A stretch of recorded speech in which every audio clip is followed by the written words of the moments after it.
Hello everyone, let's start chapter 6A deductions and section 10AA. First one, ATC specified investments 1,50,000 deduction వస్తుంది. 80CCC contribution to pension fund annuity plan of LIC or other insurance company 1,50,000 deduction వస్తుంది. తర్వాత 80CCD contribution to the pension scheme of central government or national pension scheme or Atal pension Yojana అనమాట. So ఈ 3 pension స్కీమ్స్లో contribute చేసినప్పుడు 80CCD కింద cover అవుతారు. అయితే 80CCD subsection 1 కింద in case salaried employee అయితే కనుక ఎంత అమౌంట్ ఆఫ్ డిడక్షన్ వస్తుంది అంటే employees contribution or 10% of the salary which ever is lower. Whereas coming to the other individuals అయితే కనుక ఎస్ఎస్సీస్ contribution or 20% of the gross total income whichever is lower. Coming to section 80CCD subsection 1B, balance contribution under section 80CCD subsection 1 can be claimed under the section 80CCD subsection 1B up to 50,000 rupees. So 80CCD subsection 1 కింద ఇంకా ఏదైనా balance deduction ఉంటే కనుక to the extent of 50,000 వరకు claim చేసుకోవచ్చు deduction. తర్వాత 80CCD subsection 2 employers contribution for the benefit of employees. First a employer contribution వచ్చేసరికి it is taxable in the hands of employee as an salary. Later on it is allowed as a deduction under section 80CCD subsection 2. ఎంత amount of deduction వస్తుంది అంటే employers contribution or 10% of the salary. In case government employee అయితే కనుక 14% of the salary consider చేయాలి. And limit వచ్చేసరికి whichever is lower. Salary అంటే ఏంటి అంటే basic salary and dearness allowances if any. First మనము గుర్తుపెట్టుకోవాల్సిన బేసిక్ రూల్ ఏంటి అంటే చాప్టర్ 6A డిడక్షన్స్ కింద లిమిట్ లోయర్ లిమిట్ తీయాలా అప్పర్ లిమిట్ తీయాలా అని కన్ఫ్యూజన్ ఏమీ వద్దు. డిఫాల్ట్గా లోయర్ లిమిట్ మాత్రమే ఇర్రెస్పెక్టివ్ ఆఫ్ ఎవ్రీ సెక్షన్ మనం లోయర్ లిమిట్ మాత్రమే డిడక్షన్గా కన్సిడర్ చేస్తాము. సో 80CCD మళ్ళీ రివైజ్ చేస్తారు. 80CCD ఏంటి అంటే పెన్షన్ స్కీమ్ కింద కాంట్రిబ్యూషన్ చేసినప్పుడు డిడక్షన్ వస్తుంది. అయితే దీంట్లో 3 సెక్షన్స్ ఉంటాయి. 80CCD subsection 1, 80CCD subsection 1B and 80CCD subsection 2 అనమాట. 80CCD subsection 1 కింద ఏంటి అంటే if that person is salaried employee అయితే కనుక employees contribution or 10% of the salary whichever is lower deduction వస్తుంది. Whereas coming to the other individuals అయితే కనుక employees assessee's contribution or 20% of the gross total income whichever is lower. 80CCD subsection 1B కింద balance reduction ఏదైనా ఉంటే కనుక to the extent of 50,000 తీసుకోవచ్చు. Coming to 80CCD subsection 2 అయితే కనుక employer contribution వచ్చేసరికి first it is taxable in the hands of the employee under the head salary. Later on it is allowed as deduction under section 80CCD subsection 2. Limit వచ్చేసరికి employers contribution or 10% or 14% of the salary whichever is lower. తర్వాత 80D reduction in respect of the medical or health insurance premium central government health scheme preventive health checkup అనమాట. ఈ 3 things ఇక్కడ cover అవుతాయి. అయితే ఈ contributions అనేది మనకి ఎవరు చేయాలి అంటే self, spouse, dependent children, parents whether they are dependent or not అనమాట. చిల్డ్రన్ మాత్రం కంపల్సరీగా డిపెండెంట్ అవ్వాలి. పేరెంట్స్కి అయితే డిపెండెంట్ అన్న కండిషన్ కంపల్సరీగా అయితే కాదు. అయితే అమౌంట్ పెయిడ్ ఫర్ ఫస్ట్ ఏంటంటే తన ఫ్యామిలీ గురించి డిడక్షన్ వస్తుంది. ఏంటి సెల్ఫ్, స్పౌసు అండ్ డిపెండెంట్ చిల్డ్రన్కి అయితే కనుక health or medical insurance premium, contribution to the central government health scheme, preventive health checkup అనమాట. ఈ 3 మోడ్స్లో కనుక తను కాంట్రిబ్యూషన్ చేస్తే కనుక డిడక్షన్ అనేది 80D కింద కవర్ అవుతుందన్నమాట. అయితే ఈ ప్రివెంటివ్ హెల్త్ చెకప్ అనేది ఏంటంటే it can B made in any mode అనమాట. ఈవెన్ క్యాష్ మోడ్ అయినా కానీ ఎలా అవుతుంది. కానీ whereas coming to health and medical insurance premium contribution to central government health scheme వచ్చేసరికి అదర్ దాన్ క్యాష్ మోడ్లో మాత్రమే ఉన్నప్పుడు డిడక్షన్ వస్తుందన్నమాట. తర్వాత పేరెంట్స్కి వచ్చేసరికి ఏంటి అంటే health or medical insurance premium cover అవుతుంది, ప్రివెంటివ్ హెల్త్ చెకప్ కవర్ అవుతుంది. కానీ సెంట్రల్ గవర్నమెంట్ హెల్త్ స్కీమ్ కింద అయితే పిల్లలకి కవర్ అవ్వరు అనమాట. తర్వాత ఎవరెవరు కవర్ అవుతున్నారో చూసాం కదా. ఎంత అమౌంట్ ఆఫ్ డిడక్షన్ వస్తుంది అంటే 25,000 or total payment whichever is lower. In case person వచ్చేసరికి ఏంటి అంటే రెసిడెంట్ సీనియర్ సిటిజన్ అయినప్పుడు, అంటే 60 or 60+ and he is resident అనమాట అయినప్పుడు ఎంత అమౌంట్ ఆఫ్ డిడక్షన్ వస్తుంది అంటే 50,000 or total payment which ever is lower. తర్వాత the aggregate payment for the preventive health checkup for all the cases cannot exceed 5,000 rupees. Resident senior citizen అయినప్పుడు in addition to medical insurance premium medical expenditure కూడా deduction వస్తుంది. Maximum 50,000 వరకు deduction తీసుకోవచ్చు. Whereas coming to the insurance వచ్చేసరికి ఏంటంటే if it is paid for more than 1 year అయినప్పుడు deduction for each year ఎలా calculate చేస్తాము అంటే total premium paid divided by the number of the years for which the payment is made చేస్తే కనుక premium paid for each year వస్తుంది. అప్పుడు deduction తీసుకోవచ్చు 80D కింద. అయితే క్వశ్చన్స్లో మనం కన్ఫ్యూజ్ చేయడానికి కొన్నిసార్లు పేరెంట్స్ని నాన్ రెసిడెంట్ అంటాడు. నాన్ రెసిడెంట్ అనే కండిషన్ ఇచ్చినప్పుడు ఇర్రెస్పెక్టివ్ ఆఫ్ ఎవ్రీథింగ్ అనమాట, అంటే తన age even though he is senior citizen అయినప్పటికీ కూడా మనం ఎంత డిడక్షన్ ఎలో చేయాలి అండర్ ద సెక్షన్ 80D అంటే ఓన్లీ 25,000 మాత్రమే. సో 80D కింద ఏంటంటే medical are health insurance premium, preventive health checkup, central government health schemes cover అవుతాయి. అయితే ఫస్ట్ తన ఫ్యామిలీ అనమాట, ఎవరు సెల్ఫ్, స్పౌస్, డిపెండెంట్ చిల్డ్రన్ అనమాట, వాళ్ళ కోసం ఏదైనా కాంట్రిబ్యూషన్స్ చేసినప్పుడు డిడక్షన్ వస్తుంది. తర్వాత preventive health checkup it can be in any mode, whereas coming to central government health scheme and health or medical insurance premium వచ్చేసరికి it should be in any mode other than cash అనమాట. తర్వాత పేరెంట్స్కి వచ్చేసరికి central government health scheme అనేది apply అవ్వదు. తర్వాత amount of deduction వచ్చేసరికి ఏంటి అంటే 25,000 or total payment which ever is lower. Whereas coming to the resident senior citizens అయినప్పుడు, అంటే 60 or 60+ years ఉన్నప్పుడు 50,000 or total payment which ever is lower వస్తుంది. తర్వాత ప్రివెంటివ్ హెల్త్ చెకప్ వచ్చేసరికి అగ్రిగేట్గా 5,000 అనేది ఎక్సీడ్ అవ్వకూడదు. తర్వాత in case if that person is resident senior citizen అయినప్పుడు in excess of health or medical insurance premium medical expenditure కూడా డిడక్షన్గా క్లెయిమ్ తీసుకోవచ్చు టు ద ఎక్స్టెంట్ ఆఫ్ 50,000 వరకు. తర్వాత మెడికల్ ఇన్సూరెన్స్ ప్రీమియం కనుక మోర్ దెన్ 1 year పే చేస్తే కనుక each year deduction ఎలా క్యాలిక్యులేట్ చేస్తాము అంటే total premium paid divided by the number of years for which the payment is made. In case క్వశ్చన్లో కనుక నాన్ రెసిడెంట్ అనే ఒక పాయింట్ మెన్షన్ చేస్తే కనుక ఫ్లాట్ 25,000 డిడక్షన్ తీసుకోండి. Even though he senior citizen, అంటే 60+ years ఉన్నప్పటికీ కూడా 25,000 మాత్రమే డిడక్షన్ వస్తుంది.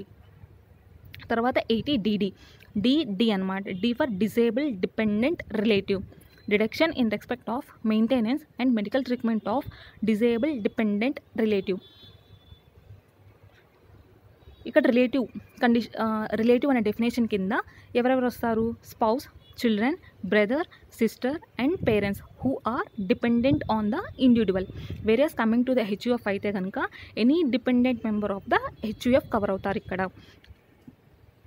అయితే the expenditure on medical treatment or deposit any amount for maintenance of the disable dependent అయినప్పుడు డిడక్షన్ తీసుకోవచ్చు. అంటే ఏంటి? ఈ డిసేబుల్ డిపెండెంట్ కోసం మనం ఏదైనా ఎక్స్పెన్సెస్ ఇన్కర్ అయినా for the purpose of medical treatment కోసం లేదా వాళ్ళ మెయింటెనెన్స్ కోసం మనం ఏదైనా అమౌంట్ డిపాజిట్ చేసినప్పుడు డిడక్షన్ తీసుకోవచ్చు అనమాట 80DD కింద. అయితే ఎంత అమౌంట్ ఆఫ్ డిడక్షన్ వస్తుంది అంటే in case of normal disability అయితే కనుక flat 75,000. Whereas coming to the severe disability అయితే అంటే 80% ఆర్ మోర్ ఉన్నప్పుడు 1,25,000 డిడక్షన్ తీసుకోవచ్చు. 80DD D for disable dependent relative. Whereas coming to 80U, U అంటే యువర్ సెల్ఫ్ అనమాట, అంటే SSC himself, deduction for disabled SSC himself. Normal disability అయితే కనుక 75,000. Whereas coming to the severe disability అయితే కనుక 1,25,000. తర్వాత 80DDB. 80DDB కింద ఎవరు కవర్ అవుతారు? Deduction in respect of medical treatment of specified disease అనమాట. ఈ స్పెసిఫైడ్ డిసీజ్ కోసం మనం ఏదైనా మెడికల్ ట్రీట్మెంట్ కోసం ఏదైనా ఎక్స్పెండిచర్ ఇన్కర్ అయినప్పుడు అది 80DD కింద డిడక్షన్ వస్తుంది. అయితే ఎవరెవరికి ఈ సెక్షన్ అప్లికేబుల్ అవుతుంది అంటే సెల్ఫ్ ప్లస్ రిలేటివ్స్ అనమాట. సెల్ఫ్ అంటే SSC himself plus relatives. Relative definition కింద ఎవరు వస్తారు? spouse, children, brother, sisters and parents who are dependent on the SSCs. Whereas coming to the HUF అయితే మెంబర్ ఆఫ్ ద HUF అనమాట. ఎంత amount of deduction వస్తుంది అంటే actual expenditure or 40,000 or 1 lakh in case of the senior citizen which ever is lower. First ఈ limit consider చేసిన తర్వాత దాంట్లో నుంచి ఇన్సూరెన్స్ క్లెయిమ్ రిసీవ్డ్ లెస్ చేస్తామన్నమాట. ఈ నెట్ అమౌంట్ ఏదైతే ఉందో అది it is allowed as deduction amount. So 80D వచ్చేసరికి ఏం మాట్లాడాము, health or medical insurance premium, central government health scheme, preventive health checkup గురించి మాట్లాడాము. తర్వాత 80DD వచ్చేసరికి డిజేబుల్ డిపెండెంట్ రిలేటివ్ అనమాట. వేరేస్ కమింగ్ టు 80DDB వచ్చేసరికి ఏంటంటే స్పెసిఫైడ్ డిసీజ్ గురించి మాట్లాడింది and it is applicable to both self plus relatives అనమాట. వేరేస్ కమింగ్ టు 80U వచ్చేసరికి SSC హిమ్సెల్ఫ్. తర్వాత 80E for educations, deduction in respect of the interest paid on the loan taken for the higher education in India or abroad. అయితే ఈ loan ఎందుకు తీసుకుంటున్నాము, for the purpose of higher education. And ఈ education వచ్చేసరికి ఇండియాలో అయినా అబ్రాడ్లో అయినా కానీ ఓకే అనమాట. అయితే ఈ లోన్ మీద మనం ఏదైతే ఇంట్రెస్ట్ పే చేస్తున్నామో అండర్ సెక్షన్ 80D ప్రకారము డిడక్షన్ వస్తుంది for the maximum of 80 years. అయితే ఈ లోన్ అనేది ఎవరి కోసం తీసుకోవచ్చు అంటే for himself, SSC himself, spouse, children, any student for whom is acting as an legal Guardian అనమాట. SSC వచ్చేసరికి ఏ స్టూడెంట్కి అయితే లీగల్ గార్డియన్గా యాక్ట్ చేస్తున్నాడో ఆ స్టూడెంట్ కింద కూడా కన్సిడర్ చేయొచ్చు. తర్వాత 80EA ఈ సెక్షన్ కింద ఏం కవర్ అవుతుంది అంటే deduction in respect of the interest on the loan taken for the purchase of residential house property. అయితే ఈ లోన్ ఎందుకు తీసుకుంటున్నాం, ఇక్కడ 80EA కింద ఒక రెసిడెన్షియల్ ప్రాపర్టీని పర్చేస్ చేయడానికి లోన్ తీసుకుంటున్నాం అనమాట. ఆ లోన్ మీద ఏదైతే ఇంట్రెస్ట్ వస్తుందో ఆ ఇంట్రెస్ట్ డిడక్షన్ వస్తుంది. ఎంత అమౌంట్ వరకు వస్తుంది అంటే 1,50,000 వరకు డిడక్షన్ వస్తుంది. అయితే ఈ డిడక్షన్ తీసుకోవడానికి కండిషన్స్ ఏంటి అంటే మనం ఏదైతే లోన్ తీసుకుంటున్నామో ఆ లోన్ వచ్చేసరికి bank, financial institutions or housing finance company నుంచి తీసుకొని ఉండాలి. NBFCs దగ్గర నుంచి తీసుకోకూడదు. ఇన్ కేస్ NBFCs నుంచి కనుక మనం లోన్ తీసుకుంటే దాని మీద పే చేస్తున్న ఇంట్రెస్ట్ అనేది ఈ సెక్షన్ కింద డిడక్షన్గా రాదు. తర్వాత ఆ ప్రాపర్టీ యొక్క స్టాంప్ డ్యూటీ వాల్యూ వచ్చేసరికి ఏంటంటే లెస్ దాన్ 45 lakhs అయి ఉండాలి. తర్వాత ఈ లోన్ శాంక్షన్ చేసే డేట్కి ఆ SSCకి ఎలాంటి రెసిడెన్షియల్ ప్రాపర్టీ హోల్డ్ చేసి ఉండకూడదు. తర్వాత శాంక్షన్ ఆఫ్ ద లోన్ వచ్చేసరికి 1/4/2019 నుంచి 31st March 2022 పీరియడ్ అయి ఉండాలి. ఈ మధ్య పీరియడ్లోనే లోన్ శాంక్షన్ చేసినప్పుడు మాత్రమే 80EA కింద డిడక్షన్ వస్తుంది. తర్వాత 80EEB deduction in respect of the interest on the loan taken for the purchase of electric vehicle purchase చేయడానికి మనం లోన్ ఏదైతే తీసుకున్నామో ఆ లోన్ మీద ఇంట్రెస్ట్ అనేది 80EA కింద డిడక్షన్ వస్తుంది. ఎంత అమౌంట్ వస్తుందంటే 1,50,000 వస్తుంది. అయితే కండిషన్స్ ఏంటి అంటే ఈ లోన్ అనేది from the bank, financial institutions and housing financing company తీసుకోవచ్చు.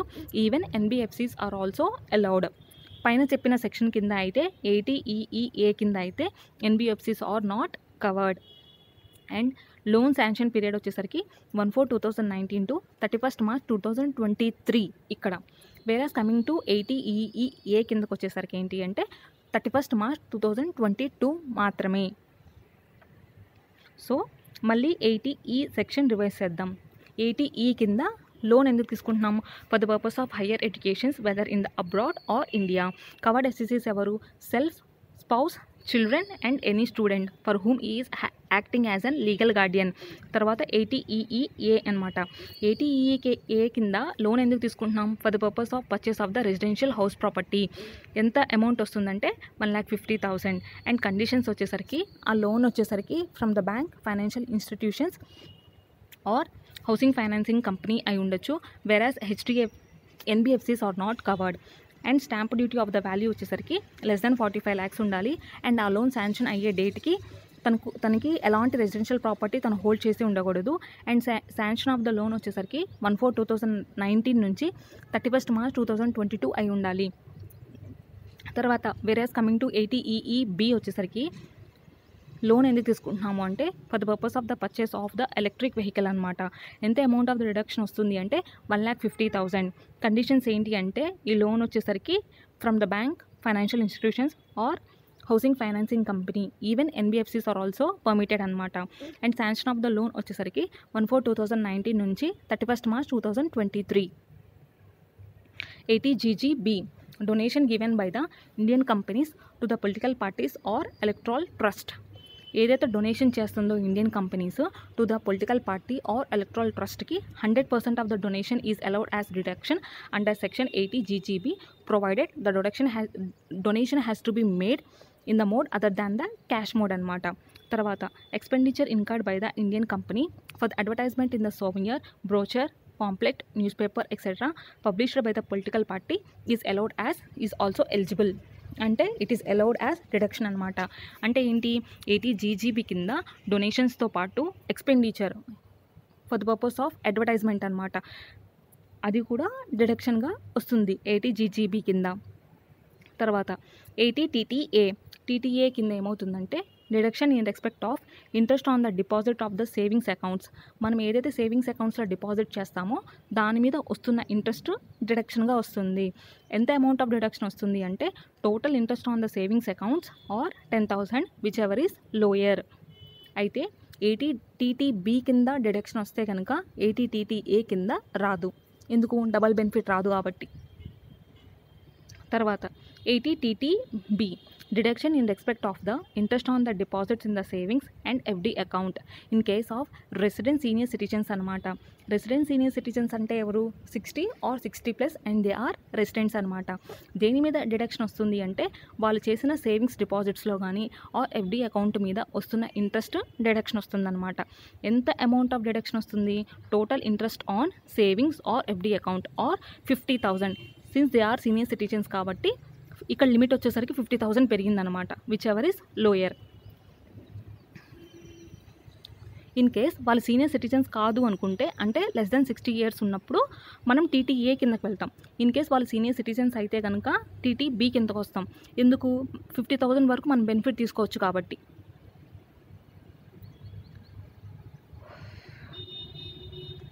ATJJAA deduction in respect of the employment of new employees అనమాట.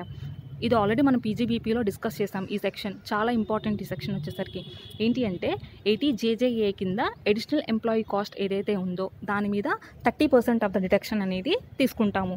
అడిషనల్ ఎంప్లాయీ కాస్ట్ అంటే ఎవరు, total salary which is paid or payable to the additional employees who are employed during the previous year. తర్వాత ఈ deduction వచ్చేసరికి 3 consecutive yearsకి తీసుకోవచ్చు. Deduction is allowed only if there is increase in the total number of employees and salary is paid by account pay check, DD, ECS or electronical modes అనమాట. So salaries వచ్చేసరికి ఈ మోడ్స్లో, ఈ permitted మోడ్స్లో చేసినప్పుడు మాత్రమే 80JJAA కింద deduction వస్తుంది. తర్వాత additional employees do not include whose the salary is more than 25,000 per month and who are employed for less than 240 days in case in the previous year and 150 days in case of apparel, footwear and leather products అనమాట. So apparel, footwear and leather products అయితే కనుక మనము 150 days చూసుకోవాలి. Other కంపెనీస్కి అయితే కనుక 240 days condition చూసుకుంటే సరిపోతుంది. సో అడిషనల్ ఎంప్లాయీ కాస్ట్కి 30% డిడక్షన్ వస్తుంది అండ్ సెక్షన్ 80JJAA కింద. అడిషనల్ ఎంప్లాయీ కాస్ట్ అంటే ఏంటి, ఏదైతే మనం శాలరీ పే చేస్తున్నామో additional employees who are employed during the previous year వాళ్ళకి పే చేస్తున్న అడిషనల్ ఎంప్లాయీ కాస్ట్లో 30% డిడక్షన్ అనేది ఇస్తాము. అయితే వాళ్ళ పే వచ్చేసరికి మోర్ దెన్ 25,000 అయినప్పుడు, లేదా వాళ్ళు వర్క్ చేసిన డేస్ వచ్చేసరికి less than 240 days or 150 days in case of apparel, footwear and leather products అయినప్పుడు బెనిఫిట్ అయితే రాదు. అండ్ పేమెంట్ వచ్చేసరికి account pay cheque, demand draft, ECS and electronical మోడ్స్లో పే చేసినప్పుడు మాత్రమే అలౌ అవుతుంది. తర్వాత 80M deduction in respect of the inter corporate dividend received from any other company or business trust or dividend distributed by it up to 1 month before the due date of the filing of the return, whichever is lower. So dividend received or dividend distributed, whichever is lower, under section 80M deduction వస్తుంది. తర్వాత 80QQB QB అంటే question bank కదా, question bank అంటే book, అలా గుర్తుపెట్టుకోండి. Deduction in respect of royalty income from the books of literary, artistic and scientific nature అయినప్పుడు ఎంత amount of deduction వస్తుందంటే net royalty income or 3 lakhs which ever is lower. అయితే ఇక్కడ net royalty income అంటే ఏంటి అంటే ఫస్ట్ మనకి gross royalty income ఇస్తాడు వాడు, దాంట్లో నుంచి ఎక్స్పెన్సెస్ ఉంటాయి, ఆ ఎక్స్పెన్సెస్ మనం రెడ్యూస్ చేస్తే కనుక నెట్ రాయల్టీ ఇన్కమ్ వస్తుంది.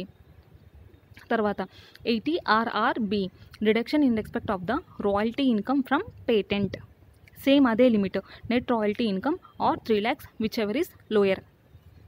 అయితే ఇక్కడ 80 RRB కింద ఏంటంటే పేటెంట్ కవర్ అవుతుంది, 80 QQB కింద క్వశ్చన్ బ్యాంక్ ఫర్ బుక్స్ అనమాట, books of literary, artistic and scientific natures అనమాట. లిమిట్ వచ్చేసరికి same net royalty income or 3 lakhs which ever is lower. ఇంతటితో ఇంపార్టెంట్ చాప్టర్ 6 డిడక్షన్స్ కవర్ అయిపోయినాయి. ఇంకా ఎడిషనల్ ఏదైనా కావాలనుకుంటే ఒకసారి రిఫర్ చేయండి బుక్స్లో. ఈ సెక్షన్స్ వరకు కవర్ చేసుకున్న DTAA అండ్ PGBP చాలా వరకు ప్రాబ్లమ్స్ అన్నీ సాల్వ్ అయిపోతాయి. తర్వాత SEZ unit under section 10AA ఏంటి అంటే సెజ్ యూనిట్ని ఎంకరేజ్ చేయడం కోసం ఈ సెక్షన్ వచ్చిందనమాట. సెక్షన్ 10AA కొన్ని అడిషనల్ బెనిఫిట్స్ ఇచ్చారు, చూద్దాము. Eligible SSCs, all the SSCs who are engaged in the manufacturing or producing any article or thing or the computer software in SEZ area అనమాట. అంటే మనం సెజ్ ఏరియాలో ఏదైనా manufacturing or producing of any article are thing or the computer software చేసినప్పుడు section 10AA కింద benefit వస్తుంది. అయితే period and amount of the deduction ఎంత అంటే ఫస్ట్ సెజ్ యూనిట్కి వచ్చేసరికి ఏంటంటే టోటల్గా 15 years వరకు బెనిఫిట్ ఇచ్చారు. అయితే ఆ 15 yearsలో ఫస్ట్ 5 years ఏంటి అంటే 100% of the export profit from the SEZ unit వచ్చేసరికి డిడక్షన్ వస్తుంది. వేరాస్ కమింగ్ టు ద నెక్స్ట్ 5 yearsకి వచ్చేసరికి ఏంటంటే 50% of the export profit from the SEZ unit deduction వస్తుంది. వేరాస్ కమింగ్ టు ద లాస్ట్ 5 yearsకి వచ్చేసరికి ఏంటంటే amount credited to the SEZ reinvestment reserve account or 50% of the export profit from the sales unit whichever is lower. అయితే మనం ఇక్కడ క్వశ్చన్స్లో వాడు మనం confuse చేయడానికి DTA unit కూడా ఇస్తాడు అలాంగ్ విత్ సెజ్ యూనిట్. మనం ఏంటంటే ఈ సెక్షన్ 10AA కింద ఓన్లీ సెజ్ యూనిట్ ఇన్ఫర్మేషన్ మాత్రమే కన్సిడర్ చేయాలి, అది ఫస్ట్ థింగ్ అనమాట.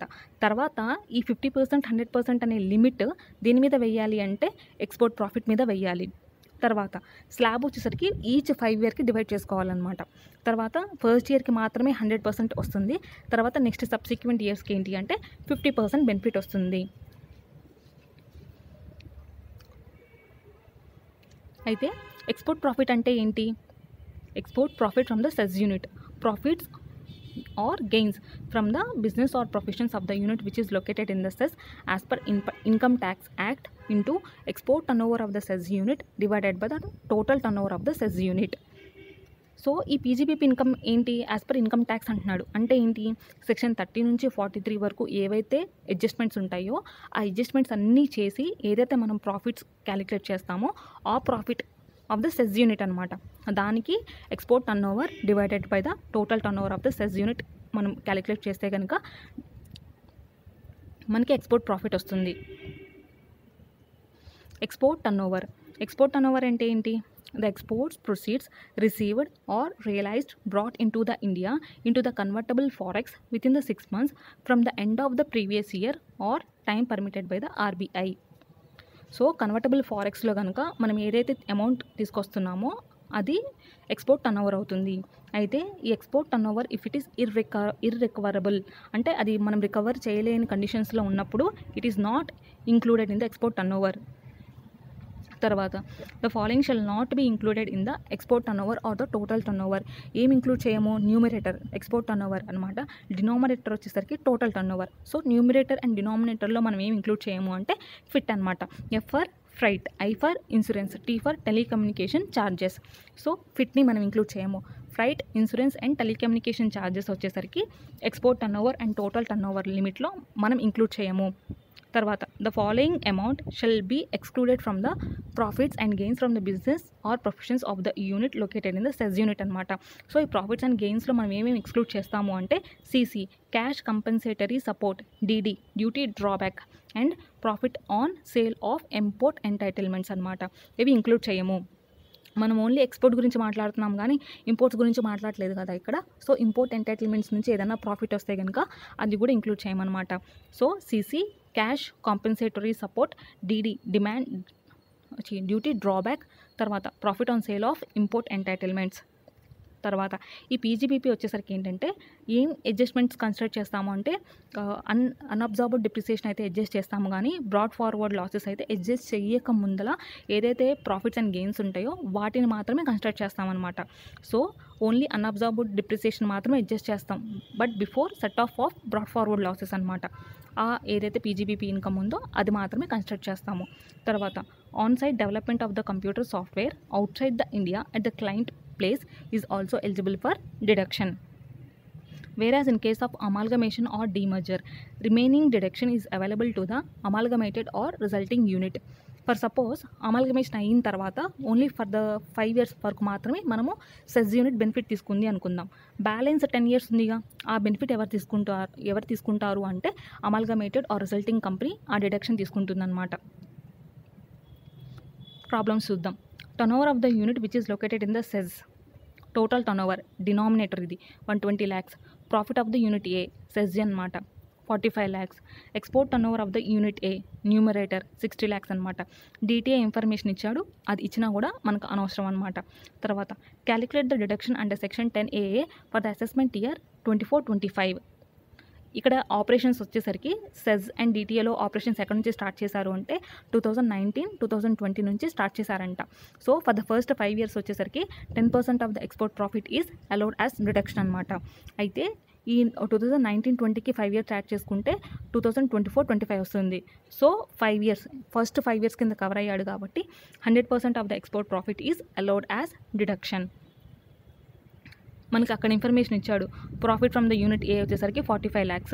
తర్వాత export turnover 60 divided by the total turnover 120 వేసుకుంటే కనుక 22.5 lakhs అనేది ఫ్రమ్ సెజ్ యూనిట్ అనమాట. So it is 100% allowed as deduction. Whereas coming to the unit B, DTA ఉంది కాబట్టి అంటే డొమెస్టిక్ టారిఫ్ ఏరియాలో కవర్ అయి ఉంది కాబట్టి సెక్షన్ 10AA కింద ఎలాంటి బెనిఫిట్స్ రావన్నమాట. So no deduction is allowed under section 10AA. తర్వాత Rudra limited has unit A in SEZ and unit B in DTA. DTA information వచ్చేసరికి అండర్ సెక్షన్ 10AA ప్రకారము కంప్లీట్గా ఇర్రిలెవెంట్, మనకు అవసరమే లేదు. అయితే మొత్తం డీటెయిల్డ్ రుద్రా లిమిటెడ్ యొక్క ఇన్ఫర్మేషన్ ఇచ్చాడు. దాంట్లో నుంచి ఈ డిటిఏ ఇన్ఫర్మేషన్ తీసేస్తే మనకి సెజ్ యూనిట్ యొక్క ఇన్ఫర్మేషన్ వస్తుందన్నమాట. ఈ క్యాలిక్యులేషన్ అంతా అదే బ్లూ పెన్తో చేసింది. తర్వాత calculate the eligible deduction under the section 10AA for the assessment year 24-25 ఇచ్చాడు. ఈ యూనిట్ యొక్క ఆపరేషన్స్ ఏంటి అంటే 2016 నుంచి స్టార్ట్ అయింది అనుకోండి. సో 2016 నుంచి for the previous year 2016-17 to previous year 23-24 వేసుకుంటే మనం 8th yearలో ఉన్నట్టు. So for the first 5 years వచ్చేసరికి 100% of the export profit deduction వచ్చి ఉంటుంది. అండ్ ఇప్పుడు ఎట్ ప్రెసెంట్ మనం 8th yearలో ఉన్నాం కాబట్టి 50% ఆఫ్ ద ఎక్స్పోర్ట్ ప్రాఫిట్ మాత్రమే డిడక్షన్గా తీసుకోగలము. So 50% of the export profit calculate చేస్తాము. 25 lakhs వచ్చేసరికి డిడక్షన్ వస్తుందన్నమాట. తర్వాత సెకండ్ కండిషన్ ఏం చెప్తున్నాడు, ఆపరేషన్స్ అనేవి 2019 నుంచి స్టార్ట్ చేశాము అని అజంప్షన్ తీసుకోండి అంటున్నాడు. సో 2019 నుంచి 2024 వరకు మనం చూసుకుంటే కనుక 5th yearలో ఉంటాము. From the previous year 2019-20 to previous year 23-24కి వచ్చేసరికి ఎగ్జాక్ట్గా 5th yearలో ఉన్నాం కాబట్టి 100% of the export profit is allowed as deduction అనమాట. So 50 lakhs into 400 lakhs divided by the 400 lakhs into 100%. So entire 50 lakhs వచ్చేసరికి అండర్ సెక్షన్ 10AA ప్రకారము deduction వస్తుంది.